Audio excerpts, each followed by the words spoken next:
This video is brought to you by the Disc Golf Nerd Patreon support team. Go to patreon.com/discgolfnerd.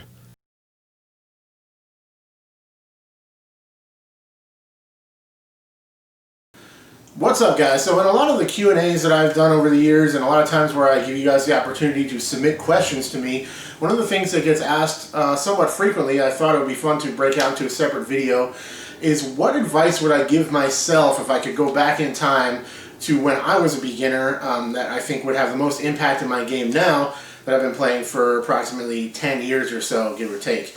A lot of that type of stuff has been the driving force behind many of the videos that I've made. That's kind of why I started the channel in the first place, was because when I first started playing disc golf and when I created this channel, there wasn't much other YouTube content out there for disc golf, and there was a lot of things that I didn't quite understand. You know, just the difference between understable and overstable, what discs to use and for specific shots. There's a lot of misconception out there in terms of everybody always kind of, beginners always thought you had to throw a driver off the tee no matter what, and then the mid-range was for after your drive, mid-range, and then when you're putting you only use your putter. Stuff like that was just stuff that wasn't readily available out there. So a lot of this stuff might sound redundant because it's probably going to be in other content that I've already made, but that's why I made those videos, to explain these kind of concepts, because the whole goal with my tips and information videos here on YouTube is to kind of simulate that and kind of go back in time and talk to myself as a beginner, but instead I'm talking to you guys as newer players or as beginners or people just getting into the game.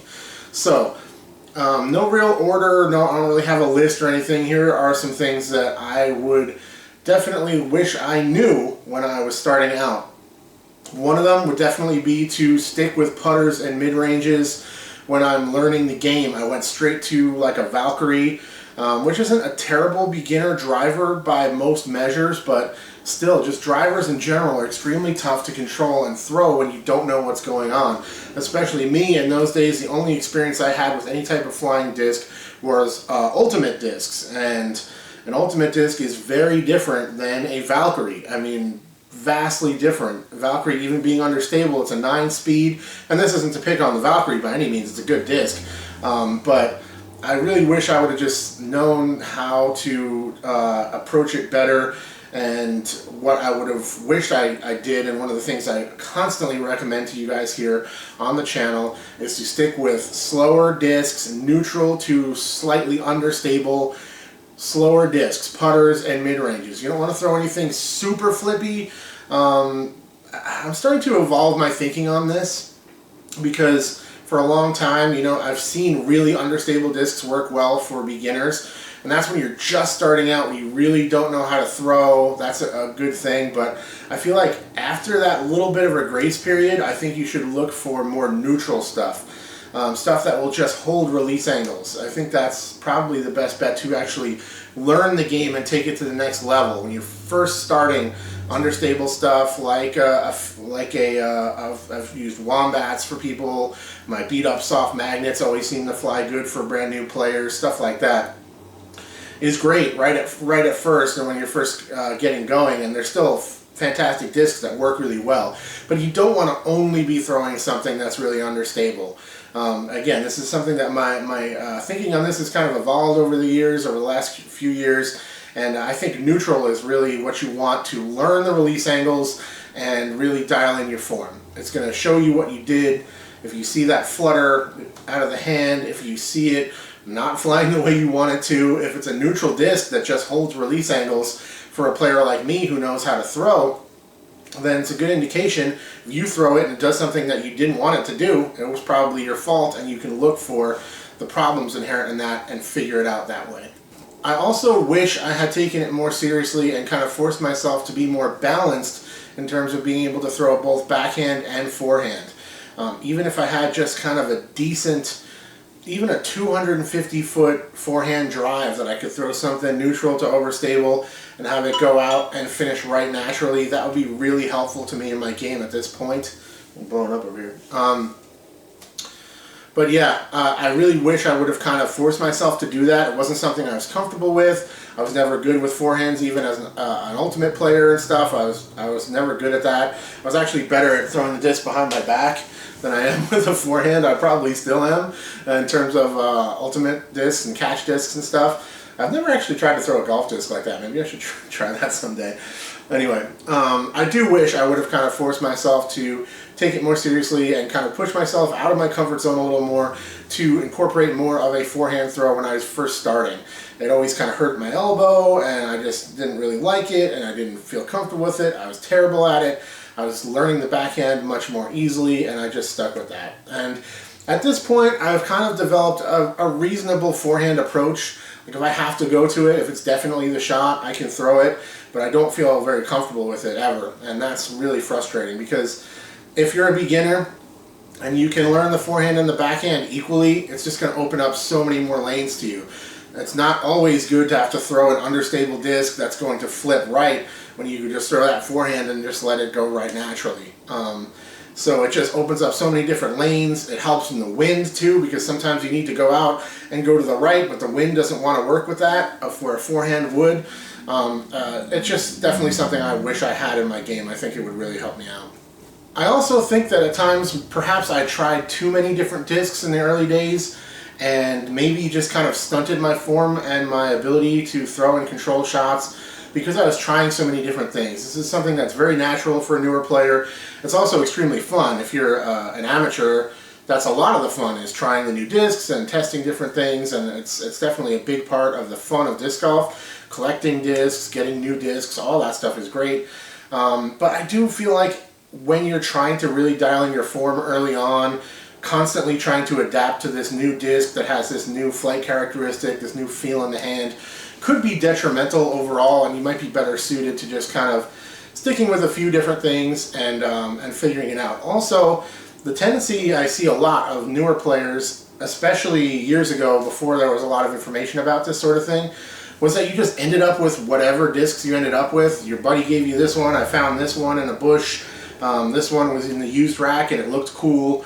I got this one at the Disc Golf Depot because I liked the stamp, whatever the case might be. You just kind of ended up with discs and you were just out there trying them out, and seeing how it goes and trying to see what they might be useful for. And nowadays I feel like players are in a better position where they can come to a channel like mine or lots of other different places and kind of learn and figure out what discs to try to fit a certain shot that they need. Yeah, I kind of ended up with a random assortment of discs at one point, and I didn't really know what they were, and there was no real intention to the way I built my bag. It just was what I had, and I threw those discs. And over time, you kind of figure out which ones work well for what shot, but I see this a lot still with kind of, not necessarily even newer players or beginners, but people that aren't really into it. You have some discs, you play a few times a year, you're just not really super into it. You don't geek out on it nearly as much as somebody like me or perhaps you guys out there. And you just have what you have and you just throw them and you try to figure out how they work, and you don't even really know. Like I have a buddy that I play with for the last few years now, one of my oldest friends, and he just never really takes the time to really geek out and learn his discs. He doesn't do field work or anything like that, of course. He's a super casual part-time player. And he'll constantly have to ask me, like, this one's understable, so that means it goes to the right. It just doesn't have the knowledge base to use. He's athletic and he throws good shots and he can keep up with me. He's not that far behind me for how much less effort he puts into the game. He can throw about as far as I can as well, but he just doesn't really take the time to learn his stuff. I see a lot of players that just have a random assortment of discs they ended up with for whatever reason, and they just keep everything in their bag even if they don't use it and stuff, or if they don't really know how it flies and it's in there for no reason. That kind of stuff is kind of weird, and I think we've seen a lot more players kind of take a more educated approach with building your bag now, which is great. And I didn't necessarily do that early on, and that's definitely something that I wish I had more access to. How to do that, how to figure out how to build your bag with intention and in an educated way that kind of makes sense. So those are some things that I definitely think about when I think about what I might go back in time and kind of advise myself on with disc golf. Slower, more neutral discs, especially when I first started out. stay with them for quite a while, keep my bag more simple to allow me to build that consistency with those discs. Also, definitely with putters, I have a whole video about not switching your putter too much. That's something that was a big problem. You know, you have a couple of bad rounds or one bad round and you want to try a different putter altogether. That's not really a good thing either. You want to stick with that putter long enough to determine whether or not it's the putter and its own kind of attributes that isn't working, or if it's your form.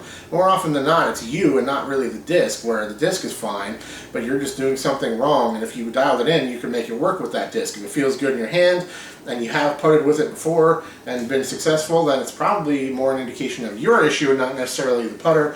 So I wouldn't switch putters quite as much. I also used to carry multiple putters and use different types of putters for putting during one round. That's something you really don't want to do, where you're not exactly sure which disc you're going to pull out for any given putt. That is a very inconsistent way of going about trying to putt out there on the course. It's not a good plan.